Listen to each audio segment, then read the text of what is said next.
పర్యాటక అభివృద్ధితో స్థానికులకు ఉపాధి అవకాశాలు కల్పించేందుకు ఏపీ ప్రభుత్వం కృషి చేస్తోంది. బీచ్లు అభివృద్ధి చేసి స్థానిక యువతకు ఉపాధి కల్పించేందుకు చర్యలు చేపట్టింది. ఇందులో భాగంగా ప్రకాశం జిల్లా సింగరాయకొండ మండలం పాకాలలో ఈ నెల 14-15న బీచ్ ఫెస్టివల్ నిర్వహిస్తోంది. 2 రోజుల పాటు వచ్చే సందర్శకుల కోసం సాహస క్రీడలు, ఎగ్జిబిషన్, లేజర్ షోలు, కల్చరల్ ప్రోగ్రామ్స్ ఏర్పాటు చేస్తోంది. అలాగే ఫుడ్ కోర్టులు ఏర్పాటు చేస్తున్నారు. ఇందుకు సంబంధించిన ఏర్పాట్లు చకచకా సాగుతున్నాయి. సందర్శకుల సౌకర్యార్థం రవాణా సౌకర్యాలు కూడా మెరుగుపరిచారు. పాకాల బీచ్ ఫెస్టివల్ ఏర్పాట్లకు సంబంధించి మరింత సమాచారం కొండేపి నియోజకవర్గం నుంచి మా రిపోర్టర్ ప్రతినిధి బండారు వెంకటేశ్వరరావు మరింత సమాచారం అందిస్తారు. Welcome to YK news. నా పేరు వెంకట్, రిపోర్టర్ వెంకట్, కొండేపి నియోజకవర్గం, ప్రకాశం జిల్లా పాకల గ్రామం నుంచి. తేటతెల్లమైన సముద్ర తీరంలో రేపు రానున్న 14-15 తేదీల్లో బీచ్ ఫెస్టివల్ అనే కార్యక్రమం మన కూటమి ప్రభుత్వం అంగరంగ వైభవంగా స్టార్ట్ చేయబోతుంది. ఆ ఫెస్టివల్కి సంబంధించి పాకల గ్రామంలో ఉన్న స్థానికుల గురించి వాళ్ళతో మాట్లాడి తెలుసుకుందాం. పాకల బీచ్ ఫెస్టివల్ అనేది చాలా అద్భుతంగా జరుగుతుంది సార్.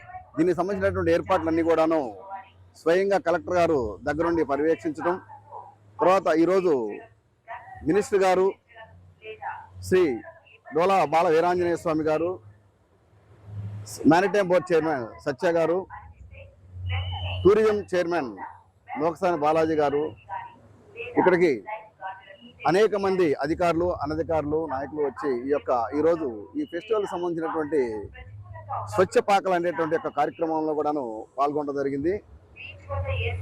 కని విని ఎరుగని విధంగా ఈరోజు ఈ యొక్క కార్యక్రమం కనుక రేపు 14-15వ తారీఖులో ఎలా జరుగుతుందని పెద్దలు వివరించినప్పుడు ఈ యొక్క ఫెస్టివల్ అద్భుతంగా జరుగుతుందనేటువంటి యొక్క అంశాన్ని నేను గుర్తించాను.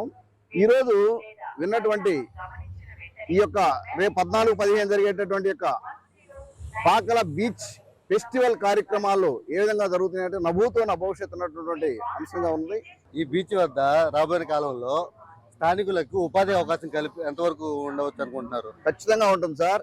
ఎందుకంటే ఇక్కడ చిన్న చిన్న బంకులే కాకుండా మేము చూస్తున్నాం, ఇప్పుడు టోటల్గా పెద్ద పెద్ద వ్యాపారాలు కూడా జరిగాయి. ఎందుకంటే రెస్టారెంట్లు కానివ్వండి, తర్వాత కూల్ డ్రింక్స్ షాప్ కానివ్వండి, ఇంకా అనేక రకాల. ఇంకోటి రాబోయే రోజుల్లో ఈ జనం బాగా పెరిగినందువలన చేతి పనిముట్లు వారు కూడాను ఇక్కడ ఉపాధి కలిగే అవకాశం ఉంది. మత్స్య సంపదతో పాటుగా ఈ యొక్క టూరిజం పరంగా కూడాను ఉపాధి మార్గాలు అనేకం వస్తాయనేటువంటి అంశాన్ని మేము మాత్రం ఖచ్చితంగా చెప్పగలం. చెప్పండి సార్, మీరు బీచ్ ఫెస్టివల్ కి ఈరోజు స్వచ్ఛ బీచ్ పాకల అని చెప్పి కార్యక్రమానికి వచ్చారు కదా, అసలు ఏంటి మీ బీచ్ ఉన్న మీకు ఈ అనుబంధం ఏంటి? మీకు మీ మాటల్లో చెప్పండి. నా పేరు ఎస్ మాలకొండయ్య, లింగినపల్లి. కూటమి ప్రభుత్వం వచ్చిందంటే తీర ప్రాంతంలో పండగ వాతావరణం నెలకొనే పరిస్థితి ఉంది. గతంలో ప్రకాశం జిల్లాలో తీర ప్రాంతంలో పేరున్న కలిగిన ఈ పాకల తీర ప్రాంతం గతంలో తెలుగుదేశం హయాంలో డెవలప్ చెందింది. తర్వాత ఇప్పుడు కూటమి ప్రభుత్వం అధికారంలోకి వచ్చిన తర్వాత ఈరోజు ఇక్కడ పండగ వాతావరణం జరిగింది. రేపు 14-15 తారీఖుల్లో ఇక్కడ నిర్వహించే ఈ పండగ వాతావరణానికి ప్రకాశం జిల్లాతో పాటు అనేక గ్రామాల ప్రజలు వచ్చేసి ఈ కార్యక్రమంలో పాల్గొంటా ఉన్నారు. ఇప్పటికే స్వచ్ఛ పాకలు అని చెప్పే కార్యక్రమంలో మన మంత్రివర్యులు డాక్టర్ శ్రీ డోలా బాల వీరాంజనేయ స్వామి గారు, మన మ్యారిటైమ్ చైర్మన్ రామచంద్ర సత్య గారు, అదేవిధంగా జిల్లా ఉన్నతాధికారులు వచ్చి ఈ కార్యక్రమాన్ని అభివృద్ధిగా చేసేటట్టుగా చేస్తా ఉన్నారు. ఈ పాకల తీర ప్రాంతంలో ఈ బీచ్ డెవలప్ తో పాటు ఇక్కడ మత్స్యకార కుటుంబాలన్నీ కూడా ఆర్థికంగా డెవలప్ చెందడానికి అవకాశం ఉంది. ఇక్కడ పాకలు ఎప్పుడైతే అభివృద్ధి చెందితో ఈ గ్రామాలతో పరిసర ప్రాంతాల గ్రామాలు కూడా అభివృద్ధి చెంది అందరికీ ఆనందకరమైన వార్తగా. ఈ వీడియో మీకు నచ్చినట్లయితే లైక్ చేయండి, షేర్ చేయండి, మా ఛానల్ కి సబ్స్క్రైబ్ చేయండి.